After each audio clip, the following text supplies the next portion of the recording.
السلام عليكم البنات والغزالات ديالي، مرحبا بكم في فيديو جديد على قناة كالعادة. وبما ان الصيف قرب وبدات الحرارة وبزاف ديال العيالات والبنات كيعانيو من واحد المشكل اللي كيحشمهم من جفاف، هو التشققات القدمين والكعبين والصندالة كتفضح كلشي. واليوم جبت لكم السر الوصفة المعجزة اللي غادي تهنيك تماما من هذا المشكل من اول استعمال. ونبداو الوصفة ديالنا. والخطوه الاولى يا البنات غادي ناخذوا الشمع الابيض العادي ديال درهم، غادي نقطعوه طريفات صغار ونزولوا منه الخيط من بعد. وعلاش الشمع بالضبط؟ الشمع فيه مادة البرافين الطبيعية. هاد المادة ملي كندهنوها على الجلد كدير واحد الطبقة عازلة فوق القدمين. هاد الطبقة كتحبس الرطوبة والماء داخل الجلد وما كتخليش ينشف مع الصهد والشقة، وفي نفس الوقت كتجمع التشققات والجروح. كما كتشوفوا معايا دابا غادي نقطعوا الشمع طريفات صغار ونحيدوا ليه هاد الخيوط كاملين باش يبقاو لينا غير طريفات ديال الشمع نقيين.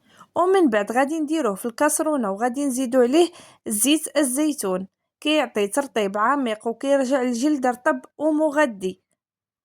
وبالنسبه للعباره البنات غادي ناخذ تقريبا كاس ديال زيت الزيتون، لاننا دابا دايرين غير جوج شمعات. هذا القياس كيجيب الوصفه متوازنه وما كيخليش الكريم يجي قاصح بزاف، باش يعطينا الكريم رطب وسهل في الدهن. ودابا غادي نديروه في كاسرونه ديالنا فوق عافيه مهيله حتى يذوب الشمع تماما وينسجم مع الزيت الزيتون.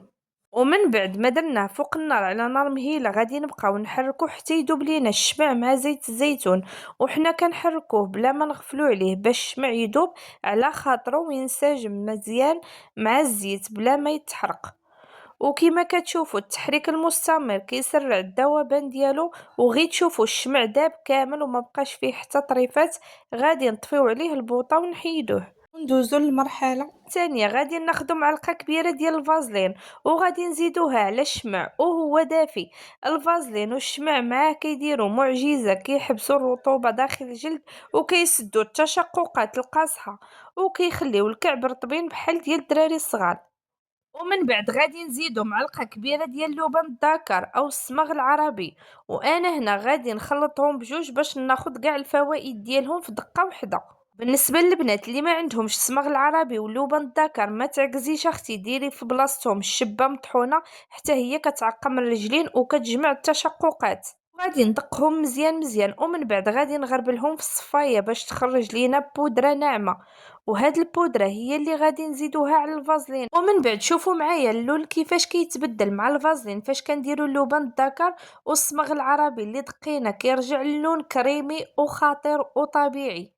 وغادي نزيدو خل التفاح. شنو كيدير خل التفاح؟ راه هو السر في البيوضه والنعومه اللي كيقشر الخلايا الميته وكيحيد الكحوليه وكيخلي القدمين كيشعلوا بالبيوضه. غادي نخلطو مزيان هاد خل التفاح مع الفازلين والصمغ العربي واللبن الذكر حتى يتجانسوا لنا المكونات كامله. وغادي ناخدو معلقه ديال خل التفاح. من بعد غادي نخلطو مزيان هاد الخل التفاح مع الفازلين ومع المكونات كامله اللي درنا.